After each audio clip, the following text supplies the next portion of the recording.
Every year, tens of thousands of South Korean tourists travel to a stone monument in Uttar Pradesh, India. They treat this specific site in the city of Ayodhya as sacred ground.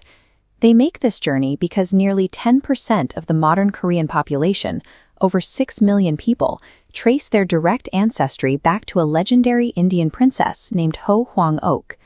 The details of her life are recorded in the Samguk Yusa, an ancient Korean historical text. According to these records, she arrived in Korea in the year 48 AD after sailing from a distant kingdom called Ayodhya.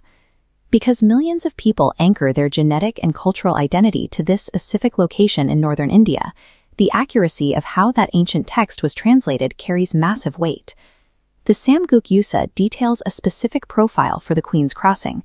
She arrived by sea in the year 48 AD with the royal party carrying a twin fish symbol. This map highlights a glaring geographical problem. Ayodhya is deep inland, hundreds of miles from the nearest coastline, making a direct sea voyage physically impossible. And chronologically, in 48 AD, this city was known as Saketa. The name Ayodhya wouldn't be adopted for centuries. Finally, we have the twin fish symbol. While it is the state emblem of Uttar Pradesh today, that specific iconography was introduced by the Nawab rulers in the 17th century, roughly 1600 years after the Queen's ship set sail. The geography, the timeline, and the iconography do not align with northern India. To find the origin of the kingdom of Ayutthaya, we have to look south. 2,000 kilometers south of Ayodhya sits Kanyakumari. In ancient times, this coastal region was home to a thriving Tamil kingdom known as Ainadu. Phonetically, translating Ainadu into ancient Korean yields a near-perfect match, Ayutthaya. Beyond the name, this region was ruled by the Pandyan and Ai dynasties. Their official royal crest, centuries before 48 AD, was the twin fish. If you travel to South Korea today and visit the royal tomb of Queen Ho Hwang-ok, you will find that exact same Tamil twin fish crest carved directly into the stone. Unlike the landlocked north, ancient Tamil kingdoms were global maritime powers. They maintained robust trade networks and routinely executed massive deep-water ocean voyages to trade with the Romans and the Greeks. In this coastal kingdom, the phonetic match, the maritime infrastructure, and the royal iconography of the era all converge. When Princess Sembavalam, the Queen's original Tamil name, arrived in Korea, she didn't come alone. She brought a massive entourage of soldiers, doctors, and maids.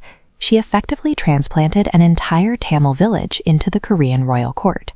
This split-screen visualization compares the two languages, showing a massive linguistic overlap. Modern Korean and Tamil share over 1,400 identical or highly similar words.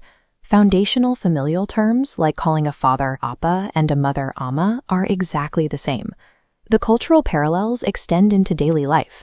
Both cultures share a distinct preference for highly spicy food compared to their neighbors, and traditional Tamil games like Palanguji show up in identical forms in Korea.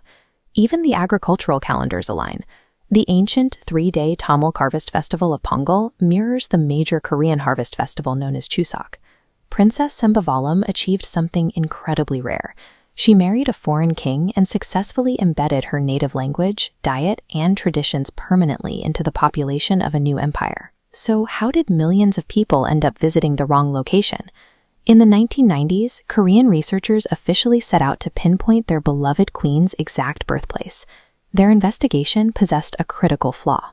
The researchers relied entirely on the superficial phonetic similarity between Ayutthaya and Ayodhya. They matched the sounds, but ignored the conflicting geographical and historical timelines. That one mistranslation resulted in an international monument being built hundreds of miles away from the ocean. It redirected credit for a massive South Indian maritime achievement to the plains of northern India. This single error effectively reassigned a major South Indian maritime achievement to a city that had no connection to the sea. Legend says that on her deathbed, Queen Sembavalam made one final wish.